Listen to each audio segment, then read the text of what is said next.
permitiendo así que las dos altas partes contratantes del acuerdo de paz nos sentáramos frente a este mecanismo de acompañamiento internacional de transformar estos espacios en ciudadelas de paz. Y muchos colectivos de firmantes llegamos a lo que se conoció como las zonas veredales, posteriormente los ETCRs, con la clara intención de transformar estos territorios en ciudadelas de paz. ¿Por qué es tan complicado generar garantías de seguridad en los territorios de Colombia para los exfirmantes de paz? Y ahora tenemos que presentar son los cambios de normas que permitan los productos del acuerdo de paz. Buenas, buenas para todos y todas. Gracias por estar una vez más acá en este canal, suscribiéndose, dando y generando también muchos comentarios de todos los contenidos que hacemos día a día, de la información que sale de la actualidad de Colombia, del mundo. Hoy precisamente vamos a hablar de una noticia bien, bien clave para Colombia y es de la visita de nuestro presidente Gustavo Petro a la ONU. Básicamente, pues se hablaron de muchas cosas, y nos queda la sensación de que tampoco fue como se planteó desde un principio, que fue como que el presidente se fuese a quejar a la ONU que el Estado o de que el Estado no estaba cumpliendo, digamos, con la implementación del acuerdo de paz con las ex-FARC, sino que básicamente se plantearon algunos retos, algunas posibilidades a mejora y se planteó también en qué se ha avanzado. Dentro de esas posibilidades también se contempla, que de esto hablaremos un poco más adelante, un tema del fast track, que es una manera de implementar algunas medidas a través del Congreso de la República para que sea un poco más rápido y que se pueda llegar a cumplir con unos tiempos, sobre todo para el acuerdo de paz con las FARC, que es una de las preocupaciones genuinas que tiene el presidente de la República.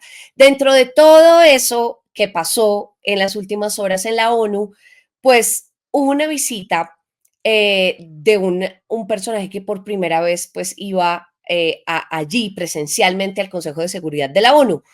Por primera vez, desde la firma del acuerdo de paz del 2016, un excombatiente de las FARC acudió presencialmente a este Consejo de Seguridad para hablar sobre la implementación de lo pactado entre el gobierno nacional y también de la extinta guerrilla. Él se llama pues Diego Ferney Tovar, lo conocen así o lo conocen como Federico Montes.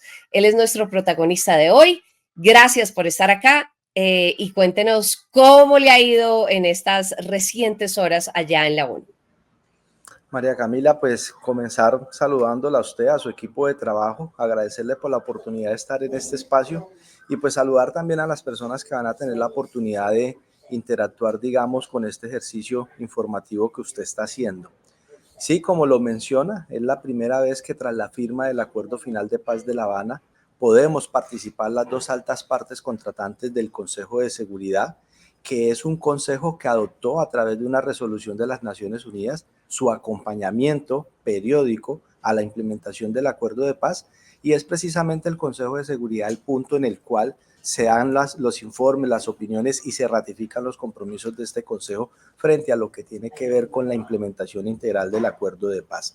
Y a este hecho histórico de que es la primera vez que una persona firmante viene en calidad de alta parte contratante, se suma el haber coincidido precisamente con la presencia y la participación del presidente Gustavo Petro, permitiendo así que las dos altas partes contratantes del acuerdo de paz nos sentáramos frente a este mecanismo de acompañamiento internacional a dialogar frente a las acciones que debemos desarrollar para poder avanzar en materia de fortalecimiento a la implementación.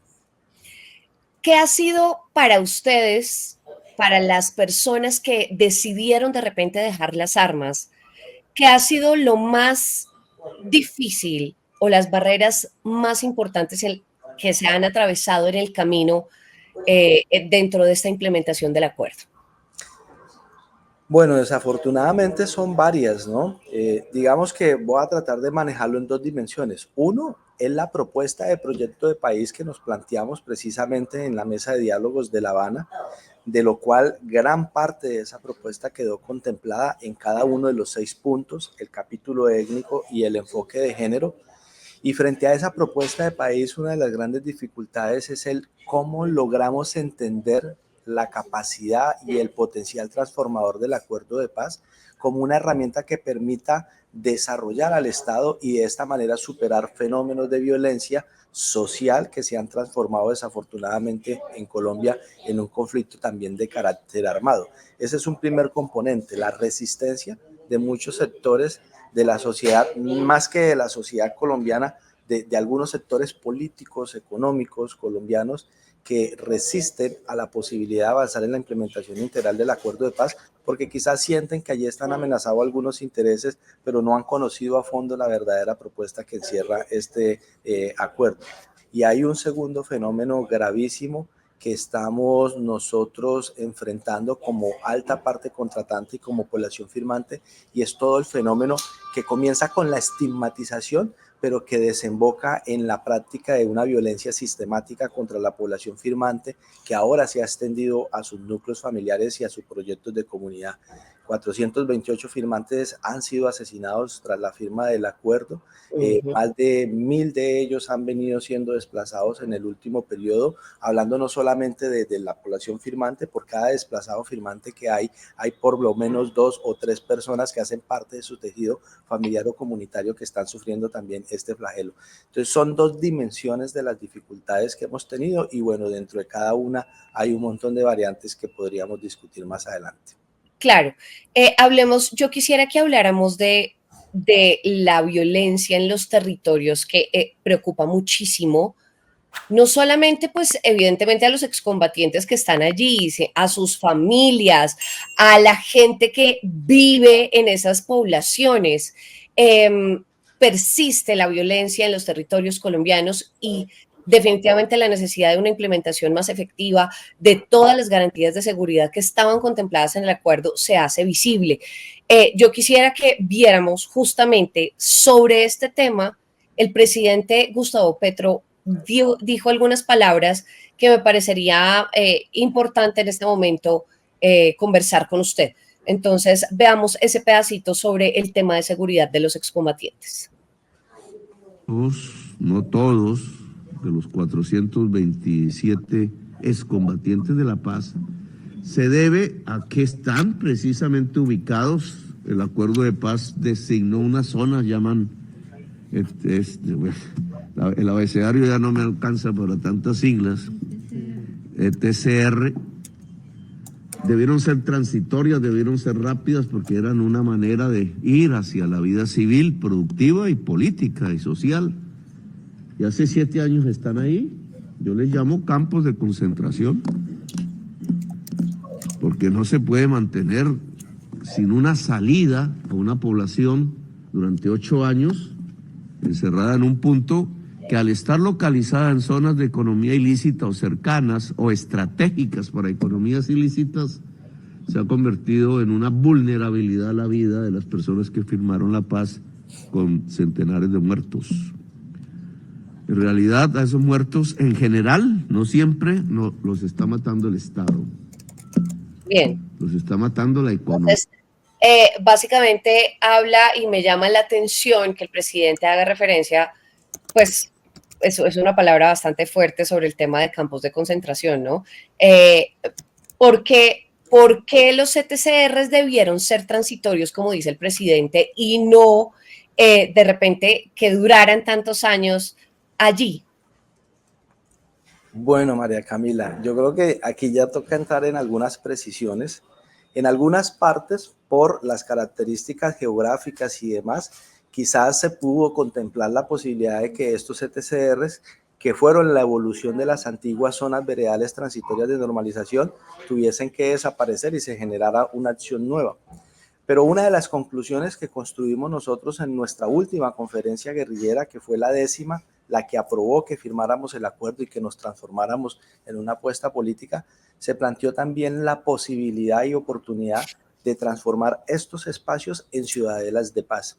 y muchos colectivos de firmantes llegamos a lo que se conoció como las zonas veredales, posteriormente los ETCRs, con la clara intención de transformar estos territorios en ciudadelas de paz. Y lo entendimos y lo asumimos como una punta de lanza para crear pilotos de transformación integral en territorios de Colombia que han sido históricamente excluidos y que han sido abandonados. Que haya en estos territorios o no presencia de economías ilícitas sería un ejercicio muy complejo porque una cosa es que se produzca la hoja de coca en el Caquetá, en el Putumayo, en el Catatumbo, en el Chocó, en regiones de Antioquia o del oriente colombiano, pero los lavados de activos producto del fenómeno del narcotráfico se hacen muchas veces en las capitales como Medellín, como Bogotá, como Cali, donde se incautan cada rato bienes. Entonces no estamos exentos, digamos, de estar en un escenario de actividades y de procedimientos ilícitos. La discusión de fondo es que no hemos logrado una acción integral del Estado para transformar estos territorios en escenarios de paz y en pilotos de desarrollo integral dentro de regiones específicas. Y eso tiene que ver con algo que mencionó en su momento el presidente del Consejo de Seguridad ayer, que a su vez es el embajador de Estados Unidos que representa aquí en este Consejo de Seguridad, de Rusia, que representa aquí en este Consejo de Seguridad, con relación a la necesidad del acceso a tierra, el acceso a vivienda y el acceso a los otros servicios básicos complementarios que permitan que la gente viva dignamente, no solamente la población firmante, sino sus proyectos de comunidad. Buenas, paso por acá para darles una pausa y decirles que se suscriban rápidamente acá, clic, suscríbanse. Y ser un epicentro que irradie desarrollo integral también para estos territorios. O sea, Perdón, lo interrumpo un segundito. ¿Está o no de acuerdo con la afirmación del presidente o con el símil que hace con respecto a los campos de concentración? ¿Difiere de esa apreciación? No, me distancio de esa apreciación, porque no es así. Segundo, porque si nos montáramos en esa lógica, supondríamos que estamos frente a un Estado que nos está victimizando de manera selectiva, sistemática, y esa no es la lógica. Hay dificultades, pero por respeto a lo que implica mencionar ese concepto, no podemos equiparar los ETRs con campos de concentración, porque las lógicas, los objetivos, las dinámicas, los actores son totalmente distintos. Entonces, me distancio de esa apreciación. No creo que el objetivo de este gobierno, que lleva 2 años y que ha estado trabajando la figura de los ETCR, sea tenerlos en un campo de concentración. Por el contrario, creo que hay voluntades que plantean generar de estos pilotos de desarrollo integral en los territorios. Ok, entonces ya me queda claro, ya me queda claro. Pero, ¿por qué es tan complicado generar garantías de seguridad en los territorios de Colombia para los exfirmantes de paz? ¿Por qué es tan difícil? Expliquémosle a la gente logísticamente por qué es tan difícil. Es difícil porque cuando se firma el acuerdo de paz, el gobierno de Juan Manuel Santos no jugó el papel que le correspondía en la recuperación y protección de los territorios que fueron abandonados por la insurgencia. El Estado se había comprometido a que una vez empezaba el proceso de desmonte y dejación de armas de las antiguas FAREP, iba a asumir un control integral de estos territorios, que no implican solamente la presencia de la fuerza militar, sino también llegar allá a través de la acción integral del Estado, salud, educación, vivienda, servicios básicos, etcétera, y etcétera. Ahí empieza el problema.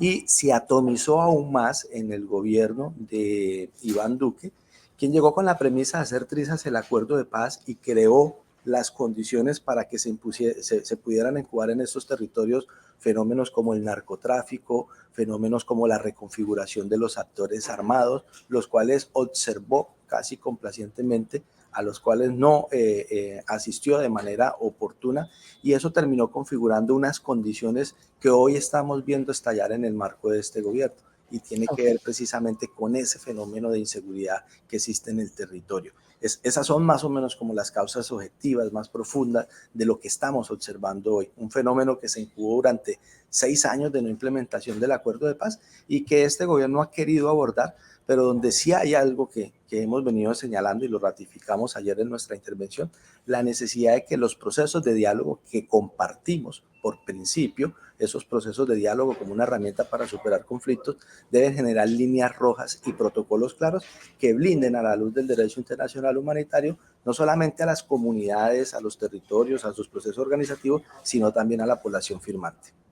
Vea, para que esto se pueda dar, el presidente ayer dio una propuesta o hizo una propuesta muy controversial, de la que hoy o desde ayer, de hecho, varios congresistas empezaron a hablar, de las que muchos difieren, muchos, no solamente gente de la oposición, sino también de otros partidos políticos. ¿Cuál es esa medida? Implementar un fast track, que es un mecanismo que se usó en el 2016 justamente para ajustar el orden normativo colombiano con el acuerdo de paz allí. Entonces, yo quisiera que viéramos este pedacito de lo que dijo el presidente de la República para tener un poquito más de contexto. Voy a proponerle al Congreso de Colombia y a las Cortes y a la sociedad, indudablemente, repetir un fast track. Le llamaron así en inglés, en Colombia, a un método más rápido para aprobar leyes en el Congreso de la República. Ya se hizo, pero los proyectos de aquella época, gobierno Santos, tuvieron que ver con las fases iniciales del acuerdo de paz con la FARC. Y ahora tenemos que presentar son los cambios de normas que permitan los productos del acuerdo de paz. Reforma rural integrada, plan de salud, plan de vivienda, etcétera, verdad integral, no fragmentada, integración del territorio al desarrollo nacional. Y por eso proponemos estos 10, los consigno aquí, puntos. Básicamente habla de ese mecanismo que se usó en el proceso de paz para llevar a cabo una serie de medidas, por ejemplo, como para que se crearan los partidos políticos de los excombatientes, para crear la justicia restaurativa, el tema de la JEP y demás. Todo eso se creó vía Fast Track, pero pues ahora la verdad es que se tienen muchas dudas de cómo el presidente quisiera usar o utilizar esta figura, si es que de repente incluso allí va a tramitar algunas de sus reformas políticas y demás. Usted sobre este mecanismo en particular, que ya lo vivió en el 2016, ¿cree que podría llegar a funcionar en este momento? No solamente creo que pueda llegar a funcionar en este momento, sino que coincidimos en eso con el presidente y es que es necesario. El acuerdo de paz tiene 3 dimensiones que son claves para su desarrollo integral. Uno tiene que ver con la articulación interinstitucional y eso está ligado a una decisión que tomó recientemente el presidente de vincular 2 nuevos componentes a su equipo de trabajo, el Gabinete de Paz y dentro de este gabinete 2 actores claves, uno que es el canciller Luis Murillo y otro que es el nuevo ministro del Interior, Juan Fernando Cristo, quienes vienen planteando una hoja de ruta que podamos construir conjuntamente en el marco de lo que está planteado en el acuerdo de paz para fortalecer la articulación interinstitucional del Estado y de esta manera hacerle más frente y un frente más efectivo sobre todo a la implementación. Pero el segundo componente, María Camila, tiene que ver con lo que llamamos nosotros el marco normativo para la paz. En ese marco normativo hemos tenido muchas dificultades. Muchas de las acciones que hemos planteado en el acuerdo de paz y que están pactadas y hacen parte del bloque de constitucionalidad hoy en la calidad de tratado pues especial, no han podido echarse en andar precisamente por la resistencia que hay en el Congreso a algunos de estos factores. Lo que se plantea ahorita es retomar esa discusión a casi 8 años y generar una nueva ruta expedita que permita decir qué nos hace falta en materia de reforma rural, de participación política, de fin del conflicto y así de cada uno de los puntos y empezar a fortalecer ese marco normativo para la paz. Eso indiscutiblemente pasa por el Congreso, pero el Congreso tiene que prestarle atención. Estamos en un momento histórico. Y no sé si la gente haya entendido esa importancia. Tener al Consejo de Seguridad sentado en pleno cada 3 meses hablando sobre la paz de Colombia es un hecho importante, pero tener a semejantes actores que incluso se confrontan en otra parte del mundo unánimemente respaldando la paz de Colombia, es un ejemplo mundial de convivencia y de reconciliación en torno a esta apuesta que se llama la paz de Colombia. Entonces, esa ruta del Fast Track es un mecanismo necesario que hay que abordarlo desde el cómo logramos completar el marco normativo que está contemplado en el acuerdo y que desafortunadamente no se ha puesto a andar, y como un requerimiento para poder avanzar en la implementación integral de lo que está pactado. Pues vamos a ver si hay el suficiente ambiente en el Congreso de la República para que eso pase, porque justamente ayer vimos algunas de las reacciones de algunos congresistas que no lo recibieron con muy buenos ojos. Vamos a ver si definitivamente eso se puede llegar a dar. Seguramente el nuevo ministro del Interior, Juan Fernando Cristo, quien ya tuvo una experiencia importante en ese tema del fast track, justamente en el gobierno del expresidente Juan Manuel Santos, pues esta vez está a la cabeza de ese mecanismo. Pues mire, yo le agradezco estos minutos que tuvo con nosotros. Ustedes, ¿cómo va a ser el itinerario? ¿Se van a quedar allí? Gracias por hablar de estos temas tan importantes y sobre todo del tema de seguridad de los excombatientes que pues se merecen todas las garantías, ellos y sus familias, todas, de vivir en un país en el que decidieron dejar las armas, decidieron coger un camino distinto, decidieron irse por la vía de la legalidad y que pues desafortunadamente pues no les ha pagado como debería haberles pagado. Le agradezco cómo será estas siguientes horas allá, y pues tengo entendido que es su primera vez en Estados Unidos, me imagino que le ha ido muy bien, cuéntenos un poco de eso. Bueno, lo primero, Camila, es que no se imaginaría usted la cantidad de actores que lograron confluir en esta gran apuesta para construir paz y sobre todo para permitir por primera vez nuestra participación como alta parte contratante en el Consejo de Seguridad de las Naciones Unidas. Es la primera vez que una persona llega en calidad de firmante de un acuerdo de paz a territorio norteamericano, al Consejo de Seguridad de Naciones Unidas, a hablar desde nuestra responsabilidad como alta parte contratante sobre los avances en materia de implementación, pero sobre todo a ser muy propositivos. Hemos contado con una receptividad muy amplia por parte de los cuerpos diplomáticos que integran el Consejo de Seguridad y otros que han rodeado el proceso de paz en Colombia. Tuvimos una muy bonita experiencia ayer en la tarde-noche después del Consejo de Seguridad, y es también habernos reunido con un colectivo, un proceso de personas víctimas del conflicto en Colombia que se encuentran, algunas exiliadas, otras en calidad de migrantes aquí en Nueva York, y quienes nos compartieron su experiencia, nos hicieron un reconocimiento, digamos, por el compromiso frente a la paz, y todo eso nos llena de esperanza, de orgullo, y nos motiva a seguir avanzando en eso. Hoy esperamos seguir con esa agenda y mañana sobre el mediodía estaríamos nuevamente retornando a Colombia para presentar los informes en los diferentes escenarios de los resultados que hemos tenido acá. Y quería agregar algo, y es que sin lugar a dudas, en Colombia nos hace falta mucho para avanzar en materia de convivencia, en materia de reconciliación. Eso implica reconocer al otro, respetarlo. Mientras nosotros llegamos aquí en el marco de la altura y del respeto y del reconocimiento de la diferencia, y tenemos la posibilidad de sentarnos en el Consejo de Seguridad de Naciones Unidas y de expresarnos a tan importante mecanismo mundial, en Colombia hay algunos que todavía se niegan a reconocer esa realidad, y es precisamente la posibilidad de reconstruir el tejido social en el marco pues de la implementación del acuerdo de paz. Persiste una fuerte estigmatización hacia la población firmante, hacia nuestros núcleos familiares y proyectos de comunidad, pero el presidente también manifestó algo muy importante ayer, y es la posibilidad de avanzar en el pacto político, en el gran pacto político nacional, que empiece a superar no solamente la violencia armada, sino la estigmatización, la segregación, los señalamientos, los improperios como una forma de violencia política, y que cree las condiciones necesarias para que la paz se consolide desde una cultura más de y para la paz, que es a lo que le estamos apostando. Muy importante eso de la estigmatización que acaba de hablar usted. Pues mire, ojalá que se pueda avanzar, es lo que nos interesa a los colombianos. En los temas ya avanzados, que se pueda seguir avanzando y que no se eche para atrás, ¿no? Le agradezco estos minutos que tuvo con nosotros, le mando un abrazo, gracias y felicitaciones por su presencia allí en la ONU.